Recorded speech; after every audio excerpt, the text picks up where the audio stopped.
¿Y por qué contra Safo no se pudo hacer nada?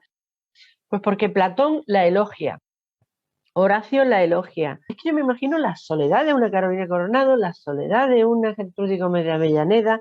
Bueno, si Safo escribió y la admiraron Platón y Horacio y era mujer, ¿por qué ahora no podemos escribir también siendo mujeres y teniendo a Safo como antepasada, ¿no?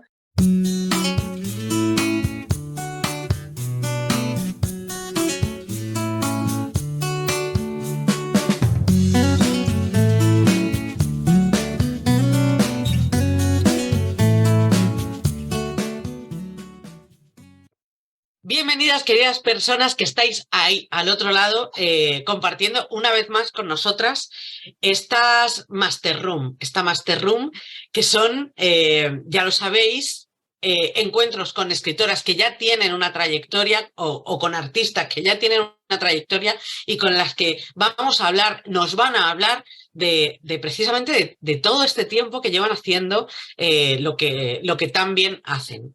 Tenemos bueno, pues la gran suerte de contar con la última Premio Nacional de Poesía, Aurora Luque, que es poeta, traductora, filóloga clásica, profesora, desveladora de antiguas escritoras, que sabéis lo muchísimo que nos gusta esto, editora en ocasiones también. Aurora, bienvenidísima. Yo me podría extender aquí contando y diciendo muchos de los títulos que has escrito en los últimos 40 años de poesía. Wow. No hagas así, por favor, que me da toda mi vida lleva. ¡Qué maravilla! ¡Qué suerte! Hola, encantada de estar contigo y con vosotras. Antes que nada, por favor, léenos un poema o dos, los que tú quieras. Voy a empezar leyendo el poema. Eso, sí, el sí, poema en el que hablo de una... quizá el meollo, ¿no? Del por qué escribir poesía, y es que yo la entendía, o la entendí, o la empecé entendiendo como una suerte de desciframiento. Algo pedía ser descifrado, yo no sabía lo que era, y el poema es muy antiguo, es en Problemas de doblaje del libro que fue Ceci de la Donay, y se titula, voy a leer solo la primera parte, se titula Del descifrar. Fluir en la corriente sagrada de los versos, de una noche a otra noche, y ser atropellada, ser mordida por la negra belleza que estalla en las palabras, y qué saturación sentir el aire de otros mundos, la hoja que temblaba en la lluvia con sol, los astros asomados a la leve escritura, un aroma olvidado de la infancia o un placer sumergido en las aguas más hondas de la vida. Carne que se entreviese, erótico fulgor rosado y denso, bajo el encaje oscuro del poema. En ese fluir, esa corriente que entiendo como sagrada, ¿no? Que el tiempo se entiende casi como algo pasa a entenderse como algo no rutinario, no cotidiano, sino sagrado en un sentido que ni siquiera yo misma entendía cuando empecé a tener la urgencia de escribir, ¿no? Pues ahí, en este poema están ya los ingredientes primeros, ¿no? La hoja que temblaba en la lluvia con sol, los astros, los árboles siempre los he tenido muy cerca y siempre son bueno, llamarlos mascotas es trivializarlos casi, ¿no? Pero amigos, ¿no? Compañía con la que dialogo, con la que hablo, ¿no? Y siempre está ahí. Y el encaje oscuro del poema, esa escritura que de pronto deja entrever una carne palpitante, un cuerpo vivo que hay debajo. Intentar descifrar todo eso. El recuerdo de la infancia, que ya en la propia infancia sabía que mis recuerdos merecía la pena que quedaran registrados. Yo de muy niña, a los 9, 10 años, ya sabía que los recuerdos más remotos aún iban a ser valiosos, y ya los quería dejar de alguna manera conservados, ¿no? Y las palabras eran los mejores recipientes para guardarlos, ¿no? Para guardar la memoria de lo que podía perderse, ¿no? Con el olvido. Y entonces esa urgencia, esa necesidad apenas, desde luego no racionalizada, de descifrar algo. Pero también había otra cara oscura, ¿no? En lo de arrancar a escribir, que eso me ha costado más tiempo también aislarlo y ponerle palabras, y es la extrema timidez y la insuficiencia, el sentirme poco dotada para la conversación, el intercambio social, para hablar con los adultos. A mí me costaba muchísimo por la calle, pues, no sé, saludar a pues, no sé, amigos de mis padres o vecinas y tal, hablar con fluidez, con naturalidad, con soltura, con esa gracia que tenían, pues, no sé, pues otras niñas y todo eso. Entonces yo era muy tímida, atrozmente tímida. Y entonces quizá la escritura pues funcionara o empezara a ser el refugio en que yo me resguardaba con mi lenguaje, ¿no? Con mis palabras donde yo hablaba. Yo hablaba con el papel, hablaba conmigo misma o hablaba con alguien también desconocido de momento o lo que tenía que decir a no se sabe quién o aquí, a lo mejor sí, a personas que, pero no sabía decirlo. Y entonces, eso y voy a leer el segundo poema en el que hablo de, bueno, Mm. intento acercarme a esa experiencia, y es que tiene que ver también un poco con los modelos de niña que había que imitar cuando yo era niña, claro, y en mi niñez, en mi infancia. Y no es que en mi casa esos modelos se intentaran imponer, pero la sociedad sí los requería. Y ya no con tanta fuerza como en décadas anteriores, pero seguía vigente un modelo de niña graciosa, airosa, mona, bailarina, cantora, el modelo del que también huyó la propia Marisol, ¿no? En la niña que, por supuesto, no dejaba de recoger los valores que se le pedían a una mini mujer, ¿no? Que no se saliera demasiado, que no fuera demasiado aventurera ni demasiado inteligente, pero que cayera bien, que fuera salerosa y todo eso, ¿no? La Entonces, entretenedora, yo ¿no? no, pero era violento no entrar en ese Claro. de que no te... Entonces el poema se titula La no Marisol. Este sueño insolente ventila un diminuto teatro de memoria, microcámara negra que quisiste sellada, la refresca y reanima aquel terror cándido y necrosado, aquel de no acertar a sacar de tu boca, tan torpe de 8 años, la palabra exigida, el candor elocuente. Los vecinos, los amigos paternos, los tenderos, los tíos, los maestros, esperaban que aquella niña flaca, tan lectora, hablara bien, con gracia de muñeca parlante y bien criada. No nacían palabras para ellos. ¡Qué pavor! Los adultos. Qué inhóspitas sus fórmulas, sus misas, sus amenazas bíblicas, sus pobres vaticinios, sus ramplonas ideas de belleza, sus cálculos, sus calderas de aceite hirviendo los pecados, sus marisoles y sus risas. Líquenes enfermizos implantaba aquel miedo en los pliegues más húmedos del telón que colgaste. Desde esa concha asalta todavía un pánico ulcerante, no medicalizado, a no entender las voces de la vida. Bueno, pues esa era la otra cara, ¿no? La necesidad quizás puede que algo patológica de esconderme, de encontrar un refugio, inventarme un mundo, ya que el mundo que había afuera, pues era desagradable y yo no me veía tampoco aceptada de alguna manera, ¿no? Porque yo era muy lectora y muy cacucha, la antimarisol por completo. Y eso pues quizá tuvo que ver, ¿no? Con el origen de la poesía. Wow. Y, en fin, también luego, algo más adelante, también, bueno, en el origen está la fascinación por la poesía oral. Mi madre se Ajá. sabía muchos poemas de memoria. Mi madre maestra, maestra en casa, maestra en la escuela y todo, pues sabía, y además incluso ella improvisaba letras de trovos y le gustaban los trabalenguas, el teatro clásico, y recuerdo, sabía Calderón, y todavía lo recuerdo con su Alzheimer y todo, ¿no? Santa Teresa, San Juan, Calderón, López, Samaniego,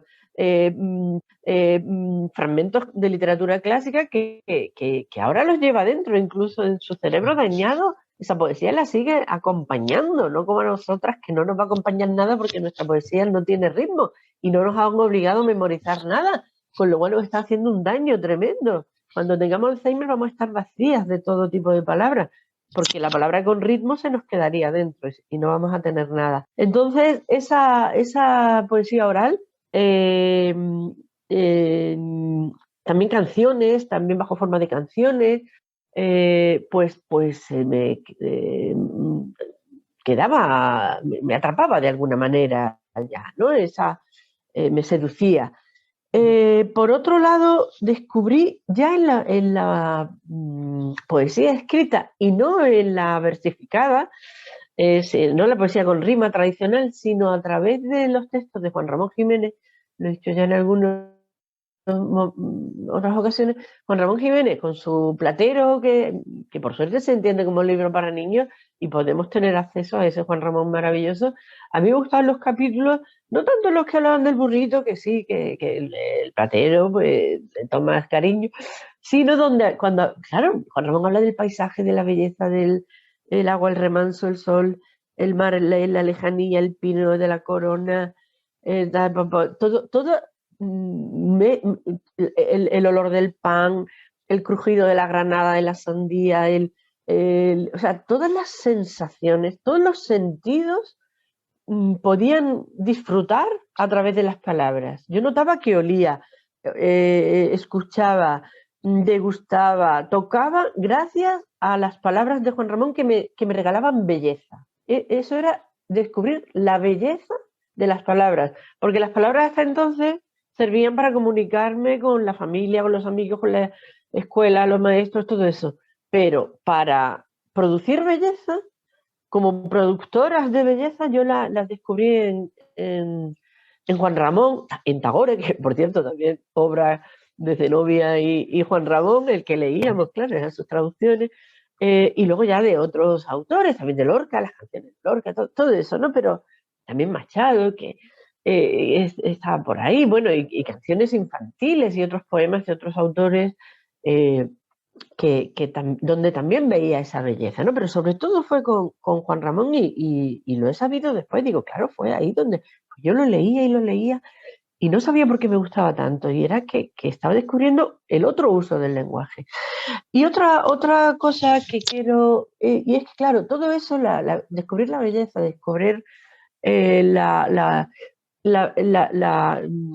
el atractivo de la oralidad, de la musicalidad y, y también que la poesía puede ser un refugio.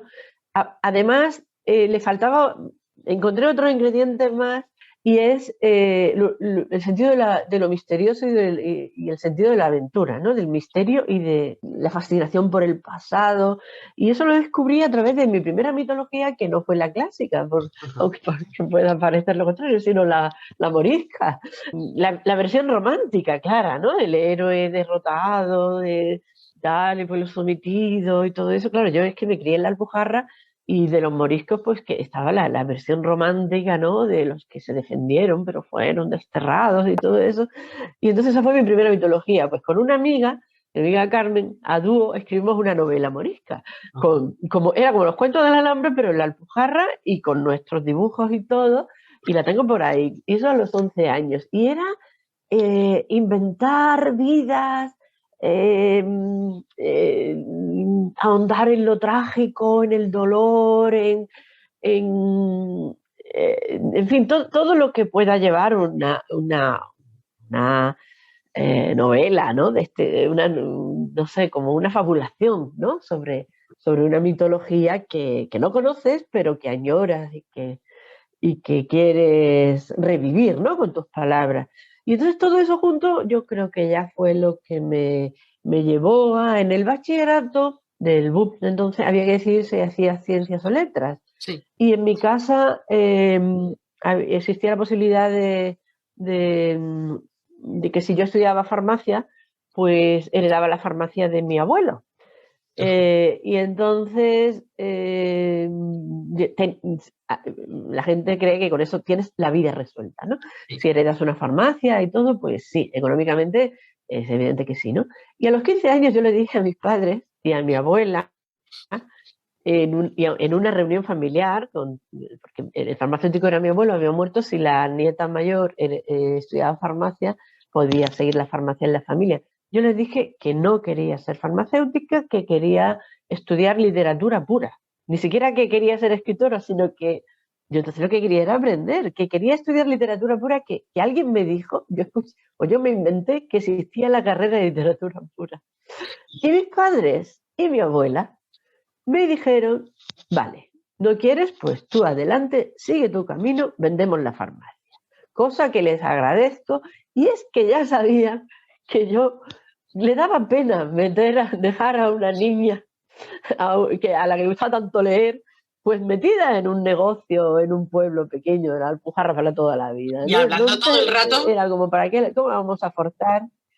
¿Qué? y hablando todo el rato con adultos, de repente, ¿no? Sí, En esa sí, sí, farmacia. sí. Yo en la farmacia la frecuentaba y además era muy bonito ver los nombres tan raros de los medicamentos. O sea, la farmacia de mi abuelo la visitaba, iba casi todos los días, ¿no? Me gustaba estar allí, verla, y ayudaba un poco con con los recintos de las medicinas y Sí. todo eso. Pero claro, no como para ser farmacéutica. Y a los 15 años yo ya se lo dije a mis padres y a mi abuela, y con toda naturalidad y con toda generosidad me dijeron, no hace falta que estudies, si no te gusta, vendemos la farmacia. Y la vendieron. O Wow. sea, que eso no pasa en todas las casas. O sea, No. pero es que en mis casas había ese gusto por la vida intelectual, por la inteligencia, por la lectura, por los libros.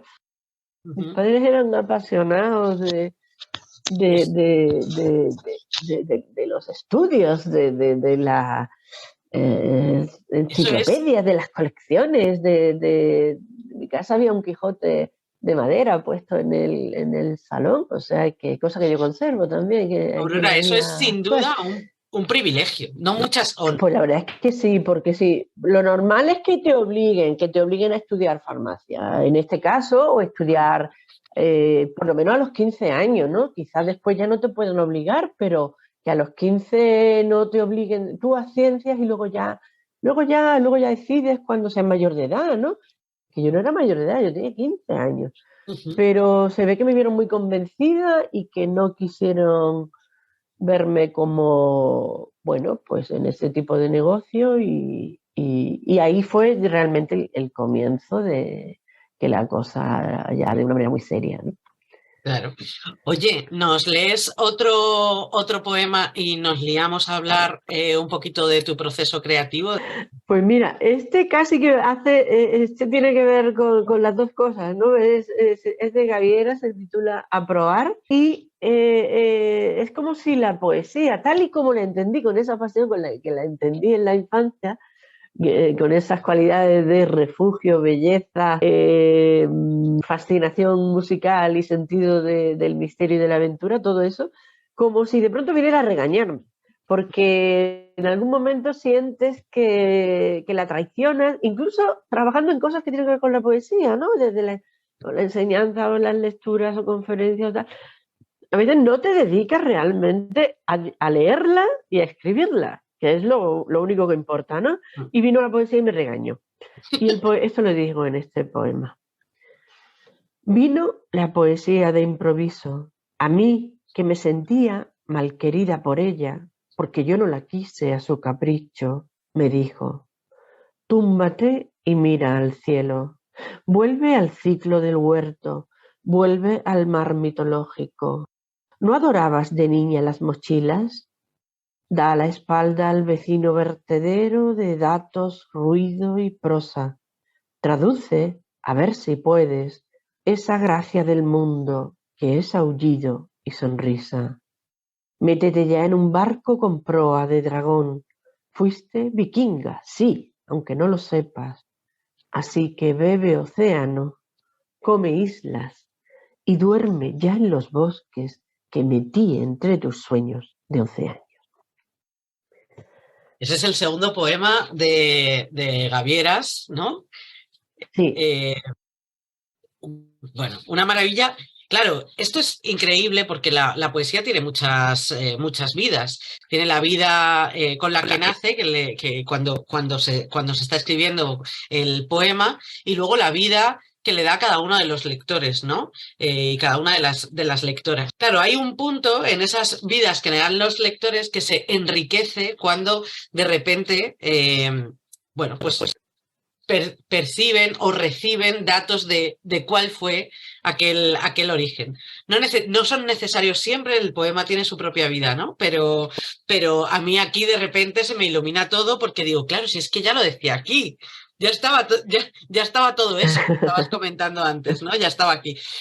Tú sabes, ya te lo he dicho antes, fuera de cámara y tal, que Gavieras me acompaña mucho y de hecho eh, hay uno de los poemas que yo utilizo muchísimo en los talleres, que es el de Afrodisia. O sea, ajá. me parece una maravilla y lo pongo siempre como ejemplo, no solo como ejemplo de mirad esto, sino también de ved qué se hace con el lenguaje, ved que podemos hacer de todo, que podemos dejar que podemos salirnos de todas las cosas que nos han dicho con el lenguaje, ¿no? Igual que salirnos del modelo Marisol que hablabas tú antes. Cuéntanos un poco cómo te planteas o cómo te has ido planteando y cómo han ido cambiando tus procesos creativos, porque por ahí en una entrevista decías que te ponías una copita, de que esto, no sé, tengo la sensación de que en un momento dado se llevaba bastante o no lo sé, cada uno ahí con sus rituales. ¿Cómo ha ido cambiando tu proceso creativo con el tiempo?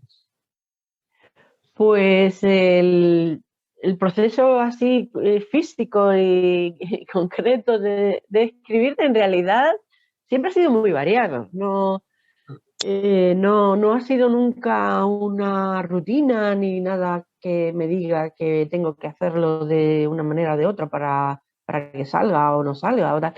Lo importante, y de hecho, si las mujeres han empezado a reconquistar terrenos de los que se las había marginado, el primero ha sido el de la escritura por lo barato que es el papel y lo fácil que es encontrar una pluma, un lápiz, un bolígrafo, ¿no? Es mucho más accesible que un bloque de mármol o de un metal o un taller, ¿no? Donde esculpir o incluso el lienzo y el tener el espacio y todo eso. O el piano o todo. O sea, es mucho más fácil acceder. Y por eso también las situaciones varían mucho, porque puedo tomar notas en cualquier momento de algo que de pronto se me ocurre, que pasa, que chocan dos palabras, dos ideas, o escucho una canción, o recuerdo algo,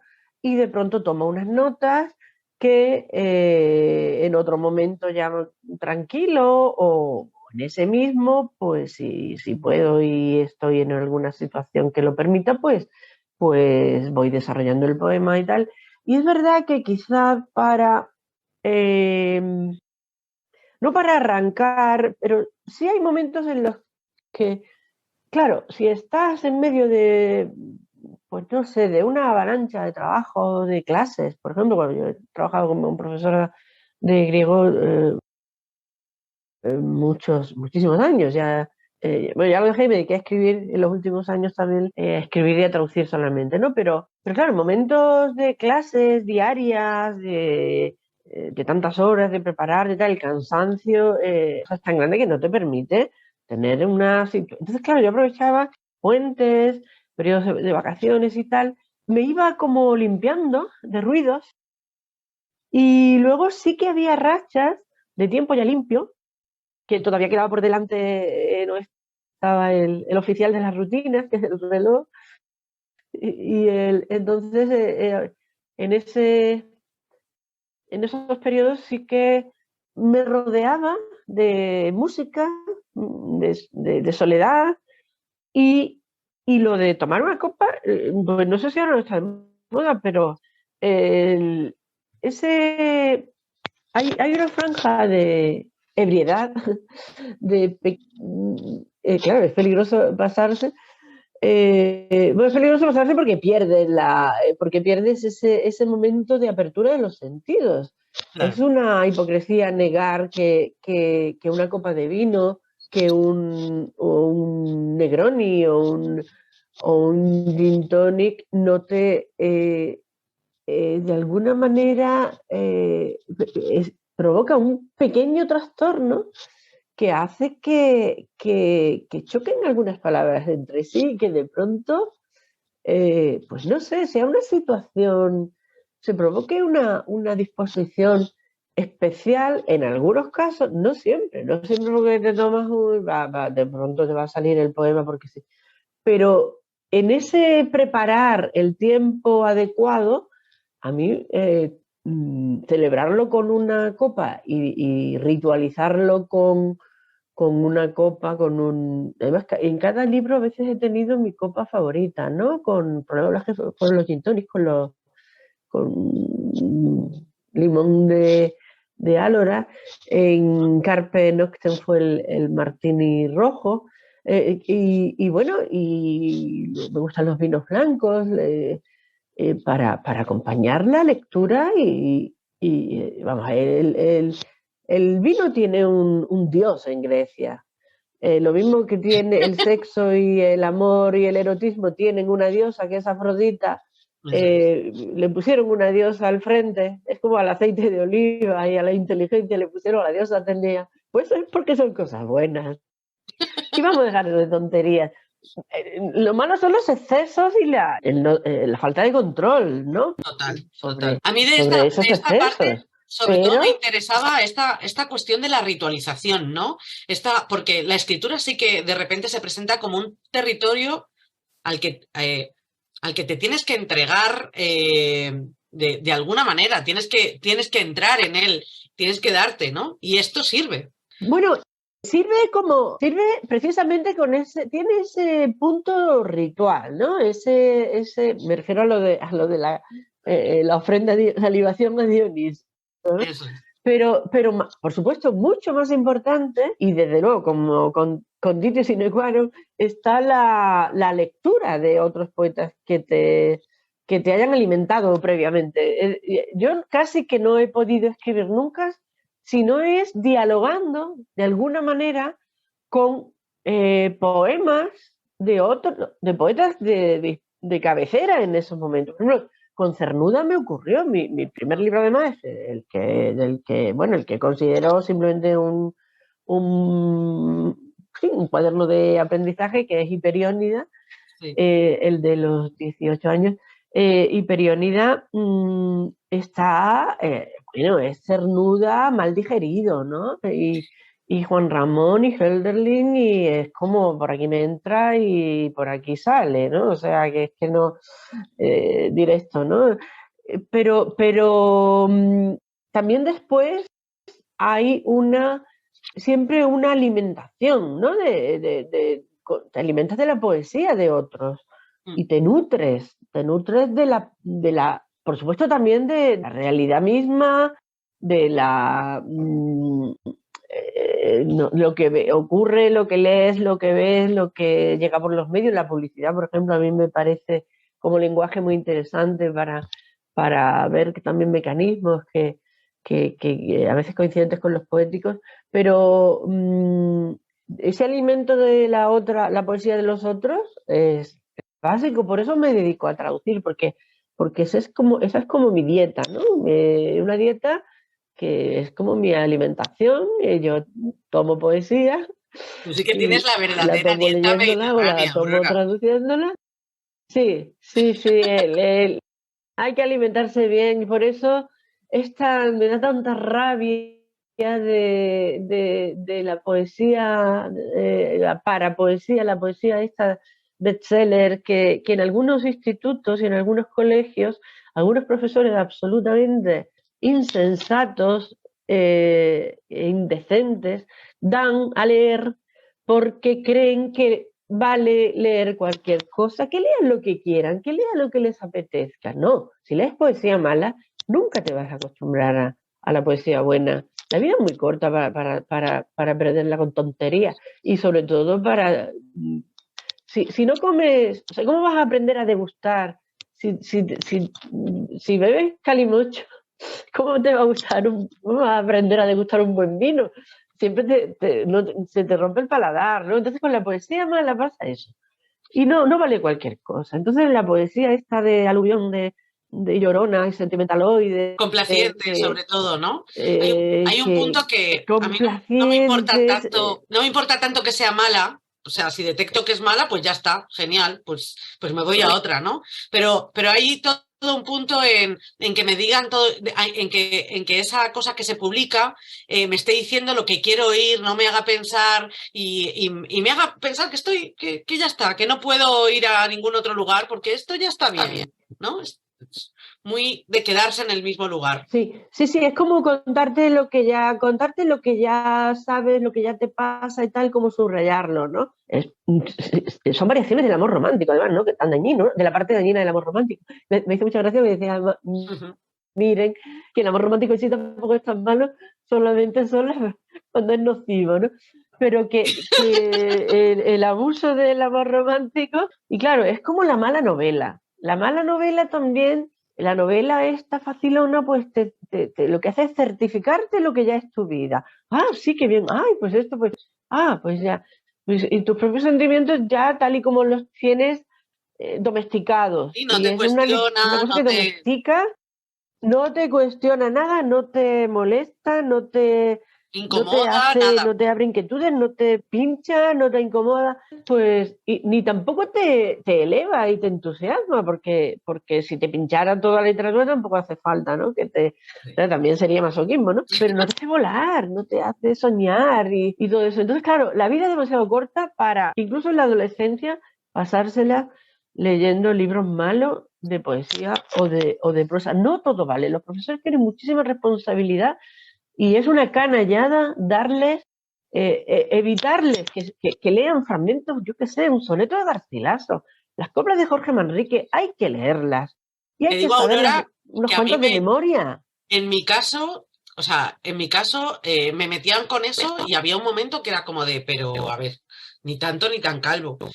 Que hay una edad para todo, Sí, que haya un momento en el que yo pueda sí, verme reflejada y hay según qué lenguajes, que hombre, y según qué edades, que hombre, pues que a lo mejor, que todo hay que medirlo, que todo hay que medirlo, ¿no? Al final. sí, sí, pero mira, te digo una cosa, claro, hasta las 12, 13, 11, 10 años, sí, pero a los 15 te aseguro que lo mismo que hasta legalmente, bueno, eh, a los 15 tú te puedes leer Ana Karenina o tú te puedes leer La Celestina y ni te traumatizan ni nada, sino no digo incluso tampoco hay que leer entero todo, ni todo el Quijote, ni toda La Celestina, pero aprender a degustar fragmentos de toda esa magia que hay en el lenguaje artístico. Mm. Pero no, ay, pobrecita, esta joven que se aburre. Vamos a darle a Elvira Sastre, ¿no?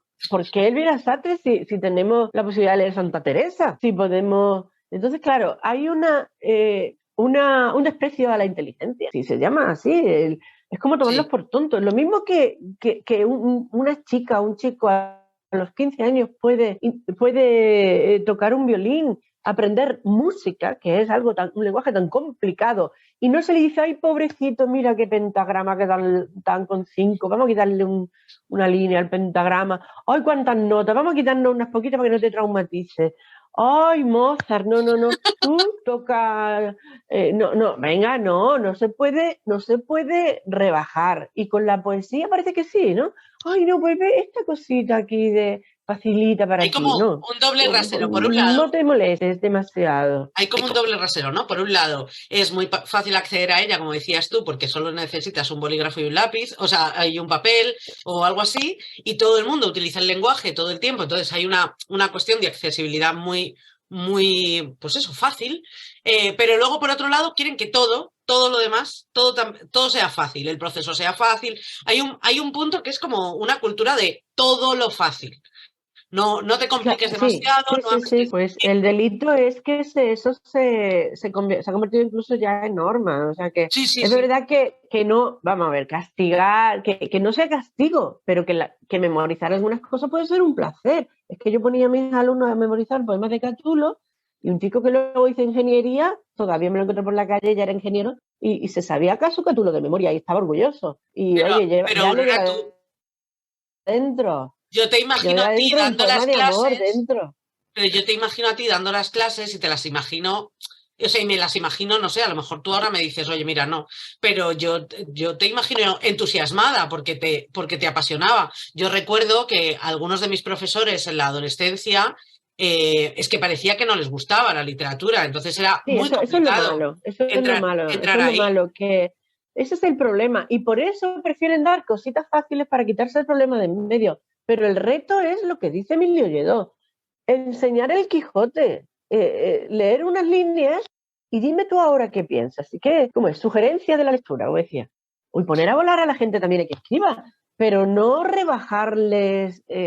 Oye, que además, sobre todo no olvidar que pensamos el idioma, la lengua, que trabajamos con las palabras, que todo lo que sea acercarnos al lenguaje tal como fue, como no sé, por ejemplo, Santa Teresa es una locura, ¿no? ¿Cómo puede gustar si se vende bien? El vuelo místico, el proceso de decir yo quiero llegar a otra cosa, yo tal y tal. Eso podría ser maravilloso, bien transmitido, pero no decir, venga, estos cuentecitos, el diario de no sé qué, contando trivialidades cotidianas. Para eso ya está la vida normal, para las rutinas. Hay que enseñar a volar. Oye, dentro de tus temas, el mar, constantemente, como decía Paul Valéry, ¿no? El mar, eh, Toujours recommence eso la es. mer. El deseo está en Carpe Mare, Carpe Noctem, Carpe Verbum, Carpe Amorem, ¿no? Que por cierto se ha reeditado el año pasado, Carpe Amorem, ¿verdad? Sí, sí, sí, en el 21, sí, sí. De repente es como me lo voy a apuntar yo aquí, eh, para ampliar mi biblioteca con tus títulos.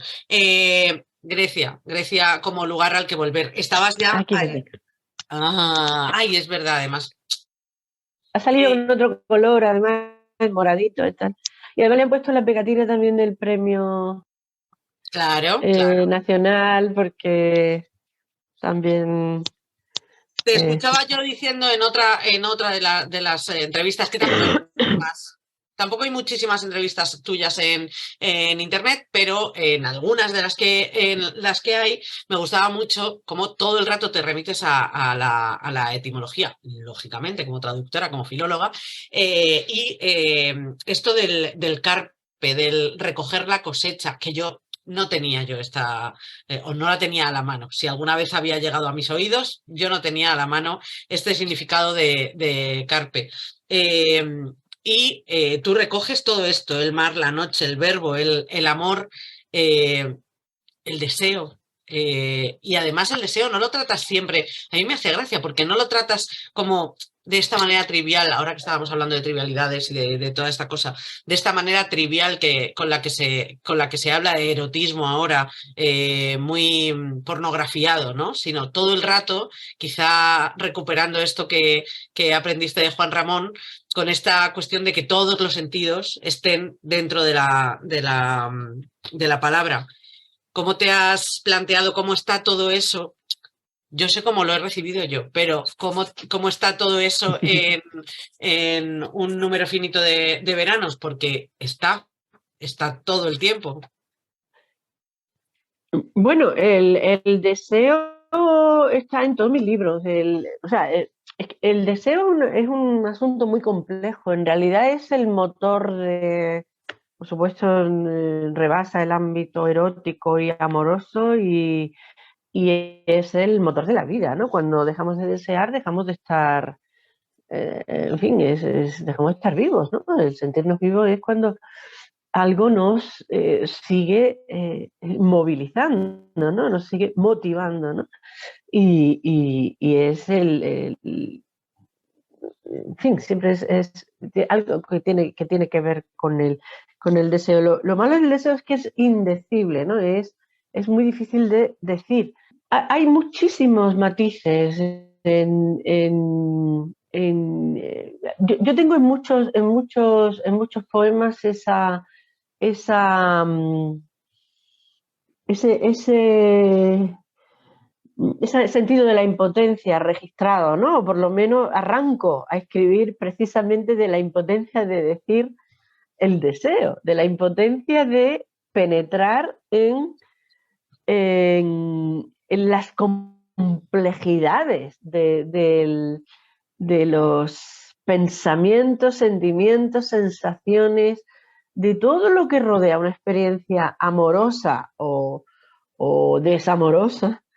eh, el lenguaje a veces no te sirve, o no te sirve para traducir un sueño, no te sirve para volcar una manera de sentir, incluso te falta a veces palabras para analizar lo que te pasa, no ya para el poema, sino en tu propio lenguaje a veces hay falta, ¿no? De matices, no sé. El lenguaje es a la vez infinitamente flexible, pero también puede sentir esa insuficiencia, ¿no? Esa insuficiencia, y a veces la poesía lo que hace es asomarse, o sea, aproximarse y advertir que hay resquicios y que hay zonas de sombra y que hay preguntas y que hay interrogantes y que hay abismos y que hay bosques que están alejados y fronteras que hay que pasar. Todo eso la poesía te lo acaba señalando, ¿no? De ahí la grandeza y lo misterioso, ¿no?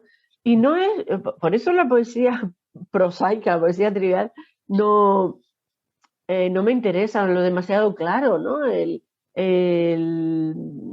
no sé, me interesa la complejidad, la poesía que no se gasta, que no se te agota, que el poema, además de hecho los buenos poemas te aguantan toda la vida a tu lado y no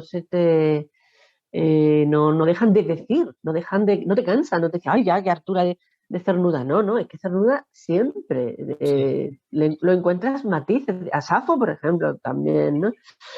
Entonces, hay un tema que a mí me interesa, ¿no? La inteligencia y el deseo. El deseo siempre se ha puesto en el margen de lo irracional, del lado de lo irracional, y yo creo que no, que la inteligencia tiene mucho que sí, también sirve como método de análisis del deseo. Y también otra cosa que nos hace falta es resignificar el deseo femenino y ubicarlo en el lenguaje, porque hay muchas cosas no dichas. Yo también eso lo he metido como polémica, ¿no? En algún poema, por ejemplo, la palabra ciprina, o en algunos dedicados los otros dos dedicados a René Vivian.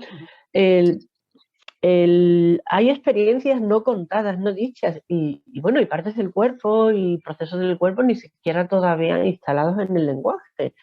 Y por supuesto tampoco en la poesía, ¿no? Esa nostalgia ese sueño de una utopía, de un lenguaje que diga más, que llegue más al fondo, que llegue más a, a no sé, o que diga con mayor intensidad todos estos procesos, vivencias conocimientos, pues me parece que es un asunto que tiene mucho que ver con la poesía. Oye, Aurora, ¿nos lees otro texto, o otro poema u otros dos? Así seguiditos y nos empapamos bien y pasamos a hablar un poco de los referentes, que me parece que sí que es uno de los temas que te atraviesan absolutamente. Sí, pues mira, bueno, la verdad es que no sé si tiene que ver con los referentes, también entiendo como viaje la experiencia de escribir un poema que se titula Literatura aplicada. Siempre me consoló viajar a cualquier parte con un vago pretexto literario. La tumba de Leonor o la de Hölderlin, la fontana aretusa, la noble Mitilene, un vino delicado, las sirenas vecinas de algún poeta vivo tan lejano, esas rutas que nunca se repiten, porque también se gastan los poemas. Casi gasté la vida en aplicarla a la literatura, a sus fetiches ilusorios e inútiles, al extraño amuleto que con denuedo arropan las palabras. Es decir, que confieso que he gastado la vida, que estoy gastando la vida aplicándola a la literatura, que a veces también te da la sensación de que quizá no hayas empleado la vida de una manera, quizás sea algo ilusorio, ¿no? Porque no siempre estás convencida o a veces tienes también dudas, ¿no?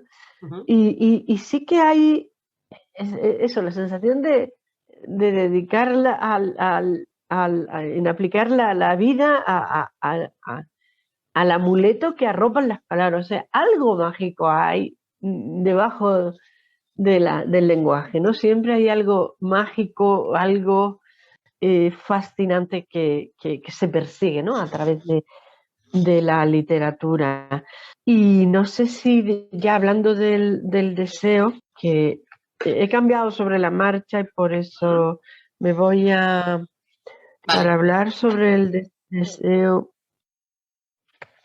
Pues mira, el poema Oda a la Ciprina va en esa línea de nombrar algo que apenas tiene nombre en la fisiología, vaya, la ciprina es el líquido, el flujo que equivale a la eyaculación, ¿no? No es un esperma, es el líquido que se produce en la vagina, ¿no? Cuando, Sí, no sabía que se llamaba ciprina. Ciprina, sí. No tenía nombre hasta hace unas pocas décadas, ¿eh? Entonces, es un ejemplo de cómo, pero es algo que existe, evidentemente, ¿no? Claro. Pero claro, mientras que lo masculino está bien renombrado con sus sinónimos y todos sus raíces, todas sus etimologías y todo, sin embargo, ese fluido femenino pues no tenía un nombre específico, ¿no? Y entonces pues le hago una oda, le escribo una oda dentro de una serie dedicada a René Vivian, porque René Vivian es una autora absolutamente fantástica, imprescindible, que es como Baudelaire en mujer. Es decir, todo lo que hace Baudelaire, René Vivian, bueno, todo no, en parte, y sobre todo en la parte del erotismo, ¿no? Porque es donde realmente donde avanza, ¿no?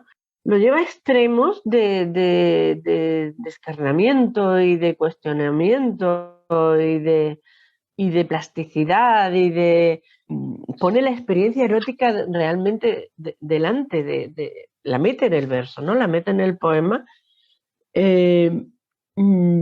y no es una autora en absoluto reconocida. Ella sí que fue verdaderamente maldita, ¿no? Entonces, Oda a la Ciprina, con 2 versos de René. Al disponer sus cuerpos en lechos de algas secas, las amantes lanzaban cansadas, rotas sílabas. René Vivian. Estudiamos el Nilo, largo río premiado en los compendios milenarios de historia, con sus miles de leguas, panza del mundo arriba. Pueblos hormigueantes, enigmas, monumentos, oro arenoso, limos, verdes cañas, murmullos. Nadie nos dijo nada de otros ríos, no circulaba el nombre de su cauce, pero eran opulentos manantiales nocturnos, Una noche, de pronto, somos ríos y los muslos relucen, embriagados, oro limoso, enigmas, pirámides de luz. Late una vida oscura en el vergel de un delta humedecido. Brota de mí, le canto, también yo soy un Nilo. Bueno, tomando el Nilo como, como metáfora, pero había que celebrar también que la palabra ya existe y es como Gaviera, ¿no? La palabra Gaviera no existía en femenino, existía solamente Gaviero. Ana Santos Payán pidió una recogida de firmas y ya está en el diccionario de la Real Academia en femenino. Mujer que atiende al horizonte en sentido náutico, físico o también poético y simbólico simplemente. Entonces, creo que las palabras hay que usarlas y inventarlas si hace falta, porque hace falta nombrar cosas que no están nombradas o simplemente porque nos apetezca que existan. También podemos inventar una que podamos necesitar. El lenguaje no es de la academia, el lenguaje, mis palabras son mías, yo uso las que quiero y las combino como otra cosa. Es que ya intentes tú imponerlas de manera dogmática, pero usarlas y jugar con ellas es algo, viva la libertad, ¿no? También ahí, por Sí, supuesto. además es que Y si no entonces lo con hacemos los Gaviera poetas, pasaba eso. total. Claro, claro. Entonces tiene que estar ese en la actitud, ¿no? De la poesía, ante la poesía, también el deseo de juego con el lenguaje. Mira, justo hace unos días me he dado cuenta de que el libro que yo tenía de René Vivian, que debía ser de mi madre, digo debía ser de mi madre porque me encuentro aquí un billete de metro de los antiguos, del metro, señalando la aurora vengadora. Pero Ah, yo no sí, era sí, sí. demasiado, yo no era demasiado consciente de que estaba traducido por ti y de que estaba epilogado además por María Mercè Marçal, que también la tengo ahí en la mesilla. Y cuando de repente ha sido uy, Aurora tradujo René Vivian, le dije a Enrique, mira a ver si el libro que yo tengo de René Vivian, por un casual, y de repente fue como de, pues mira, sí, y yo, ¡hola! ¡Hala! Una de las cosas que a mí también me ha pasado con cosas que has traducido tú fue darme cuenta de que Safo estaba mucho más cerca de mi experiencia de lo que yo había pensado que estaba nunca, porque otras traducciones que han estado por casa siempre, me mostraban una Safo a la que yo no podía acceder del todo, que me costaba mucho que me da pereza, además. Y sin embargo, Sí, sí, sí. gracias a ti y gracias a Anne Carson también, Safo no solo está cerquísima de mí ahora, sino que se convierte en una compañera, bueno, pues de viajes. Mira que el libro en realidad pesa un poquito para llevártelo de viaje, pero es otra delicia. Otra de las cosas que a mí me ha ayudado mucho a armar discursos y a poder acercar ideas a otras personas es un concepto que tú nombras en una de tus conferencias, que es los referentes de autoridad. Cómo el hecho de que existiera una Safo dio pie a Carolina Coronado y a tantas otras a iniciar sus propios textos, ya fueran en esos inicios en los Castato Benevolentia o en otras o en el inicio de sus poemarios, ¿no? ¿Cuál es la importancia de estos referentes de autoridad, Aurora? Bueno, la única referencia de autoridad que había realmente es que fue Safo, durante mucho tiempo fue la única. Imagínate en el siglo XVIII en España, cuando empieza una mujer a escribir, ¿a quién tiene en el barroco si todavía Santa Teresa no estaba reconocida ni difundida? ¿A quién tiene como modelo? Pues alguna francesa de los salones y tal. Pero ellas a su vez ya, o sea, la única que desde el mundo clásico, del mundo antiguo, ha legitimado, digamos, ahí se han buscado los maestros y los, pues es Safo. ¿Y por qué contra Safo no se pudo hacer nada? Pues porque Platón la elogia, Horacio la elogia, Catulo, además de la elogia, la traduce y no hay mayor elogio. Ovidio la imita y tiene celos de ella, pero y claro, porque la admira mucho y quisiera él ser como Safo. Entonces, claro, ¿qué ocurre? Que Safo es como la única a la que podían acogerse Carolina Coronado. Es que yo me imagino la soledad de una Carolina Coronado, la soledad de una Gertrudis Gómez de Avellaneda, la soledad de una René Vivian, de una María Rosa de Galvez, una Luis Labé. Ahora dicen que no existió, claro, porque las mujeres cuando de pronto incomodan se dice que es que no existieron, que cómo iba a escribir una mujer esos sonetos tan buenos en Francia y cuando encima tiene un estilo propio, ¿no? Pues no existió, Luis Labé. Total, que durante muchos siglos la soledad absoluta de la mujer que empezaba a escribir poesía, pues no encontraba otro referente de autoridad que el de Safo. Y entonces, por eso a Safo se la menciona siempre, en algún momento, pues, o se la cita en un prólogo, eso, también como, dentro de la Captatio Benevolentia, porque se viene con el argumento de, bueno, si Safo escribió y la admiraron Platón y Horacio y era mujer, porque ahora no podemos escribir también siendo mujeres y teniendo a Safo como antepasada, ¿no?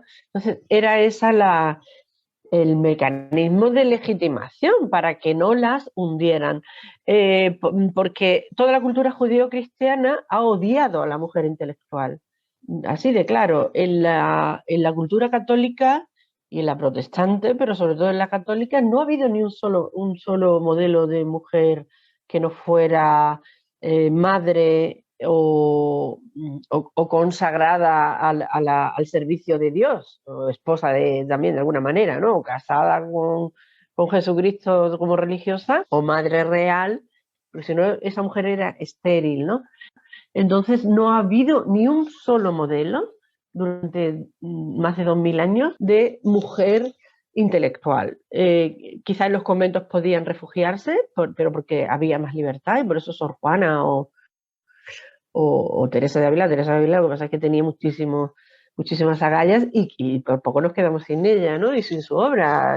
No es raro que, vaya, podía haberse quemado porque era envidiada además, ¿no? Y temida porque era demasiado buena, ¿no? Entonces,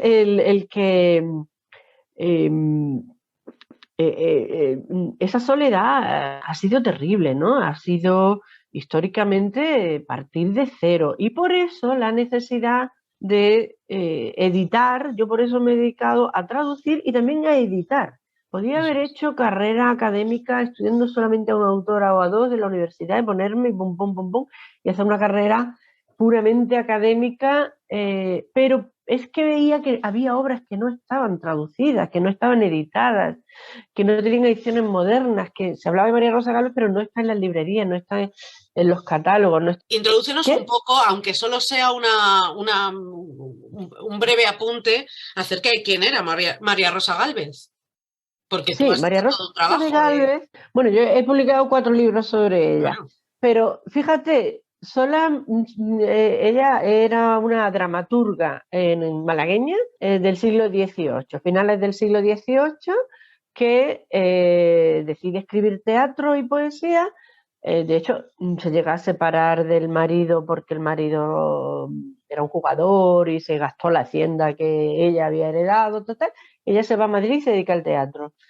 ¿Alguien la conoce? ¿La ha estudiado en sus asignaturas en filología? No. ¿Por qué? Pues porque vivió sola en Madrid, tuvo relaciones con la corte, con Godoy, con no sé qué, encima ilustrada, neoclásica, afrancesada, y sus obras además eran muy modernas, que hablaba de personajes femeninos, por ejemplo, incluso llega a defender el divorcio en el caso de riesgo para la vida de la mujer en una obra de teatro. ¿Cómo iban a meterla en el canon Entonces, claro, ha habido una misoginia tan feroz a lo largo del tiempo que esa bloqueaba directamente. O sea, no se puede hablar de las olvidadas, no. Olvidar es cuando el olvido puede ser involuntario, es Claro. bloqueo, es cerrar puertas a propósito, invisibilizar a propósito, es decir, porque a mí no me da la gana, porque eres una mujer y te desprecio porque eres una mujer. Ese es el proceso de falta absoluta de respeto. Y por eso todavía queda tanto por hacer. Pues María Rosa Galvez escribía tragedia, además recomendaba escribir tragedia, estrenaba sus obras y tenía éxito, y la conocí porque escribió una Safo, una obra sobre Safo. Digo, ay, y no la conozco, y es malagueña, y no sé nada de ella. O sea, yo interesada por la literatura de mujeres y no había oído hablar de ella. Entonces, ¿qué ocurre? Algo va mal, ¿no? Entonces, claro, esos rescates es que merecen todos los focos. Y si alguien se está cansando, que se aguante. Porque es que todavía no está ni el 5% rescatado. Entonces, claro, y tiene que entrar a los libros de texto. Entonces, todos esos profesores tontainos que recomiendan a las Elvira Sastre y a los Marwan en clase, que cojan estas obras de teatro maravillosas, que las lean en voz alta en sus clases, en un verso fantástico, que vean cómo las mujeres del pasado hablaban también de cosas maravillosas, utilizando un lenguaje literario intenso y Rico, maravilloso, y que claro. rescaten también a las olvidadas y se dejen de pamplina. Entonces, María Rosa de Galvez es el ejemplo de, aparte también las del 27, las sin sombrero, las de la Edad de Plata, que ya están más visibles, hay muchas en cada época.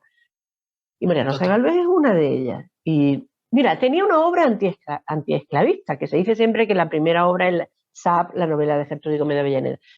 Pues ella tenía una obra de teatro llamada Cinda, que era una reina, y además que fue histórica. Cinda, de hecho, en Angola tiene una estatua en una plaza, y que se opuso al mercado de esclavos de los holandeses y de los portugueses, pero que se opuso históricamente y que consiguió que no se los llevaran como esclavos. Entonces, era una mujer. En la serie esta Valerosa sobre mujeres famosas de animación que hay en filmes, ahí sale esta figura, pero totalmente desconocida. ¿Qué hace María Rosa de Galvez en el siglo XVIII, en la España del siglo XVIII? Pues escribe un drama sobre ella. ¿La conocemos? No. Era antiesclavista. ¿Qué pasa? ¿Qué se rescató del siglo XVIII? Pues Leandro Fernández de Morantí, el Cid de las niñas. Bueno, sí, que la niña no se case con el viejo, pero que se case. Ese es el máximo al que llega la Ilustración española. Total, mi compromiso en literatura va por ahí. Por supuesto que sueño con utopías mayores, políticas y cívicas y todo, pero mira, de momento me voy a dedicar a rescatar a estas dignísimas y talentosas autoras y hablar mucho de ellas, porque es que son nuestras antepasadas, es lo que dice Amelia Valcárcel. Hay que cuidar las tumbas de las antepasadas, porque si no las cuidamos, nos dirán que no tuvimos antepasadas, y sí que las tenemos. Y estamos en condiciones de conocerlas, exhumarlas y leerlas y releerlas.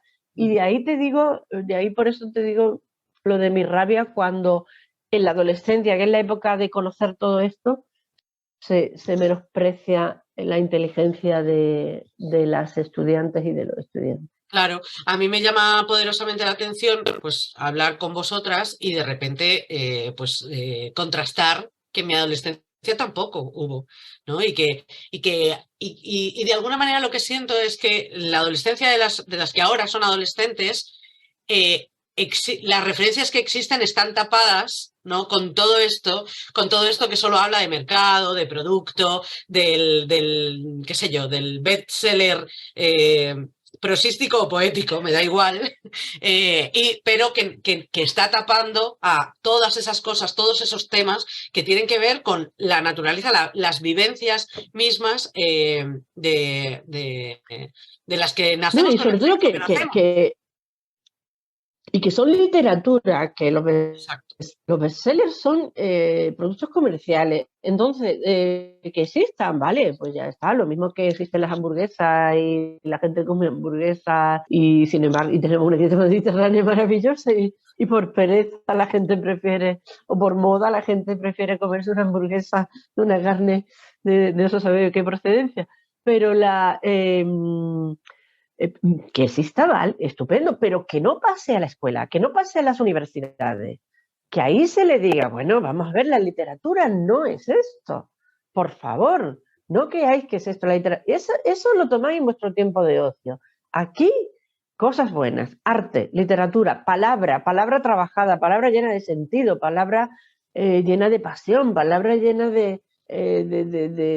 pues eso, de lo que es literatura de verdad, pero no engañar a los Nosotros, jóvenes. Yo ahí sí es verdad que soy muy pesimista porque hay una indolencia y un dejarse llevar por lo fácil entre el profesorado, a veces, no siempre, que me da pero tenemos, no por lo fácil, para quedar guay, ser guay como tus, ay, es que esta niña nos recomienda a esta chica que ha leído este libro.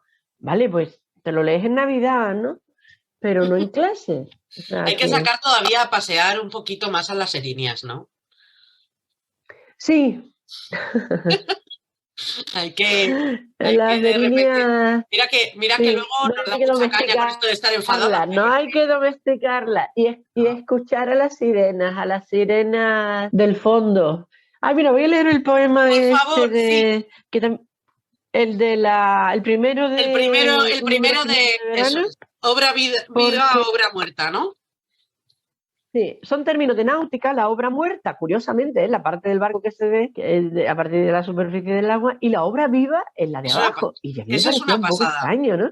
Pues, pero claro, y yo al pensarlo digo, bueno, pues si es como en la poesía y como en la vida, lo importante está debajo, ¿no? Lo vivo realmente no es lo que sale a la superficie, salen las convenciones, ¿no? Sí. Y de eso va el poema. También por las sirenas, ¿no? Las sirenas del fondo, las sirenas míticas, las que tienen un lenguaje que nadie ha traducido, que todo el mundo teme, un lenguaje fluido que todavía no tiene gramática, frente a las sirenas que advierten policía, ambulancia, bomberos, que advierten de peligro, las sirenas de arriba, ¿no? Sí.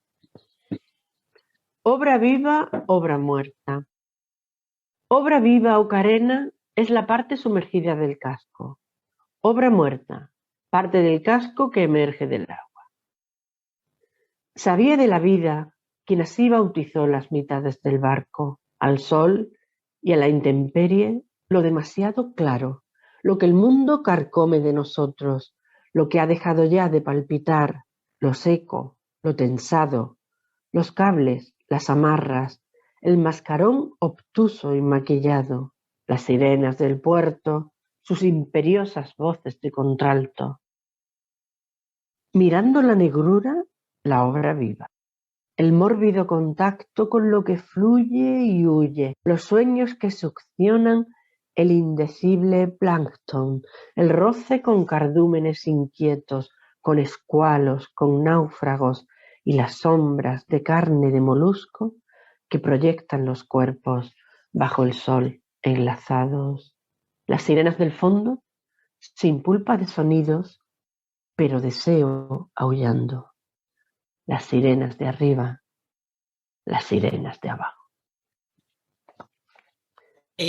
Así empieza un número finito de veranos, me parece muy buen comienzo para empezar a plantear cuántos niveles o en qué dos niveles está realizándose todo el tiempo la vida. Tengo muchos señalados por aquí más porque todavía, aunque ya he hecho lectura, todavía me queda lectura de este libro, mucha. Y eso a mí me gusta mucho, porque hay momentos en los que todo se vuelve más oscuro, hacia el final se vuelve un poco más complejo. Sí que es verdad que te vales de tus conocimientos, que no están tan a la disposición de todo el mundo. Y entonces a mí me gusta mucho esto de que los traigas, ¿no?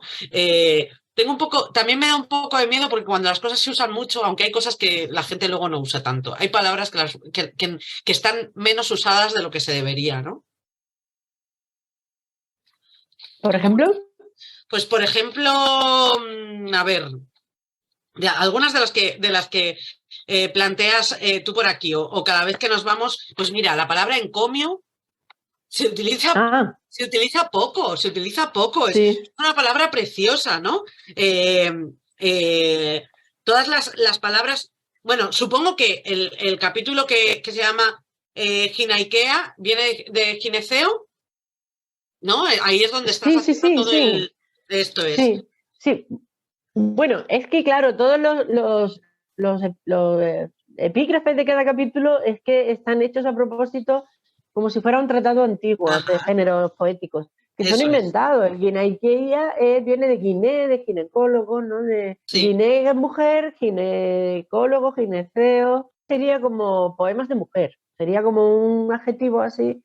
También he inventado tanatoscopia, ¿no? sí. Que tanatoscopia es mirar la muerte, ¿no? Lo mismo que viene como de eso, thanatos, tanatorio, y scopia, pues es telescopio, en fin, todo microscopio se hace del verbo mirar y la muerte, ¿no? Pero, Entonces, son poemas que miran a la muerte, pero me lo he inventado. O ujú, sea, tanatoscopia, que quería hacer como una especie de... eh, son mis obsesiones de siempre, ¿no? Como sí, decía Miren también, que es como ser fiel, ¿no? No podemos dejar de ser fieles al cultivo, ¿no? De las obsesiones. Y era como archivarlas de manera un poco lúdica también en esta especie de catálogo de géneros antiguos, ¿no? Y bueno, es lo de menos que esos nombres sean raros, pero yo quería bueno, que tampoco quiero, bueno, que si alguien tiene que usar un diccionario y tal, pues mira, oye, pues tampoco está mal, ¿no? Así, eh, no hay que ser, es lo que te digo de ser condescendiente, pero yo creo que hay a que veces dar las todo palabras también basta masticadito, con hay imaginarlas, que, ¿no? No, hay que no, tocar y la que también curiosidad, sabes lo ¿no? que ocurre, yo muchas veces leo y de pronto me paro y digo, mira, uy, si no sé lo que significa esta palabra a veces no saben lo que significa, pero de alguna manera por el contexto la entienden, ¿no? Sí, O la imaginas. Que sí. tampoco hay que ser tan purista y decir, hay que ver que utiliza tantas palabras y tal, y pues no es por pedantería en absoluto. Vamos a ver, yo es que para mí están vivas, ¿no? Porque Claro. he jugado a algunas a inventarlas y a otras a usarlas, aunque ya no vengan a cuento así históricamente, ¿no? Pero que no es por decir, mirad cuántas cosas sé, ¿no? Porque es que para mí, todo esto es parte de mis lecturas y estoy en contacto con esta experiencia literaria y filológica y tal. Y para mí es una experiencia cotidiana y son poemas de la experiencia, de mi experiencia. Entonces, claro, intentar como traducirme para ponerme fácil, pues yo qué sé, No, por favor. tampoco me parece honesto, ¿no? No, no, por favor, Pero no lo bueno, que hagas. luego, Sí, fíjate, si lo no, que yo no, decía que me era más, parece que hay que usar estas palabras que por un momento, de repente, cuando alguien las saca como tú, parecen nuevas, te producen ese extrañamiento, pero es un extrañamiento maravilloso. Yo no, pues por no eso, quiero por que... eso, pues eso es como sacar del baúl, ¿no? Así como cosas antiguas que de pronto dices, ay, pues mira, pues me lo pongo otra vez, pues mira qué pañuelo, pues lo voy a usar. Entonces, claro, es como, aunque sea de mi abuela, ¿no? Es un riesgo, claro, y es muy fácil, venga, esta con la tradición clásica te ponen la etiqueta y poco menos que culturalista y pedante. Pues allá cada cual que piense lo que quiera. Yo ya estoy muy mayor como para ahora ponerme a gustarle a todo el mundo y todo eso. Pero vaya, que de todas formas me parece, a mí hago lo que también me gusta ver en otros poetas, que es encontrarme también palabras sabrosas, palabras gustosas que de pronto suenan bien, digo, hoy no sé lo que es, no sé, de otros idiomas, ¿no? De... Entonces, claro, es a veces fonético, ¿no? Lo que el coleccionar, no sé, además, a mí me parece que las palabras al juntarlas también brindan entre ellas, ¿no? Tienen como su ritual de encuentro y a veces juntarlas para ver cómo van, cómo se entienden entre ellas, me parece parte importante de la poesía. Y yo no renuncio a sacarlas de donde me apetezca, claro. A nosotras nos vuelve locas que sigas jugando así, que no renuncies a hacer con las palabras todas las cosas que haces. Antes de terminar, porque no te queremos robar más tiempo, aunque lo cierto es que nos quedaríamos escuchándote y hablando contigo mucho más rato, pero en otras circunstancias, con un vinito, frente al mar, pues qué sé yo, en una situación pues que no medie quizá una pantalla entre nosotras. Ojalá se pueda dar, pero si nos lees un último poema, te estaríamos todavía más Pues, agradecidas de lo que te lo estamos. La vida contiene un número finito de veranos, pero un verano solo puede contener lo infinito. Es una paradoja, pero así funciona el tiempo, ¿no? El tiempo de la vida es absolutamente largo y el de la memoria igual, ¿no? Y este es un poema, pues eso, muy reciente, del verano de 2021, a partir de una experiencia en Argos. Yo es que los poemas recojo, bueno, la vida, yo soy muy fetichista también cuando viajo, ¿no? Entonces, en este viaje, pues quería visitar el teatro de Argos, Sí. y la bahía de Argos, donde Esquilo imaginó que llegaban las suplicantes, las danaides, que huían de Egipto, de un matrimonio forzoso, y huían y llegan en barco a Argos, ¿no? Y desembarcan allí y suplican que las acojan y tal, que es otro tema que está en varios poemas porque me obsesiona, ¿no? Entonces viajé a Argos, viajé con una amiga, ¿no? De absoluta actualidad, además. Sí, lo de huir de violencia, de que te casen a la fuerza y pedir asilo político en ciudades y países democráticos es algo que es nuestra realidad cotidiana, por eso Esquilo resulta completamente actual. Leerlo, releerlo es como, vaya, incluso además aporta soluciones a conflictos que tenemos y sugiere sobre todo vemos cómo se resolvió lo de acoger a los refugiados en la Atenas del siglo V. Bueno, pues eso, el teatro de Argos no es tan famoso como el de Epidauro, entre los turistas están también los viajeros, pero no es lo mismo.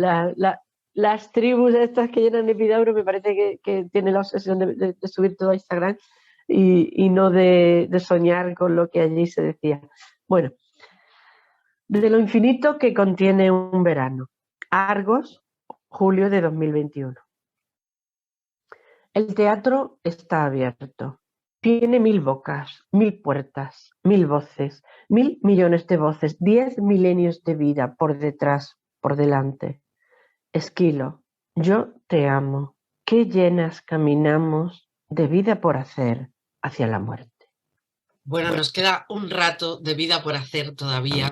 1.000.000 de gracias, Aurora. Ha sido un placer escucharte este rato. Gracias a ti. Lo dicho, Aurora, muchísimas gracias, de verdad, ha sido un verdadero placer, un lujazo tenerte, que nos encontremos en otras, no te entretengo más. Gracias. Venga. Adiós.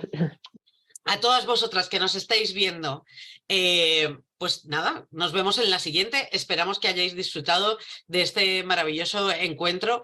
En febrero será la siguiente. Y por supuesto, si quieres apóyanos, por favor, dale a la campanita, suscríbete al canal y seguirás seguirás disfrutando de estas charlas, de estas conversaciones con artistas, poetas, escritoras. ¡Hala! Hasta la próxima.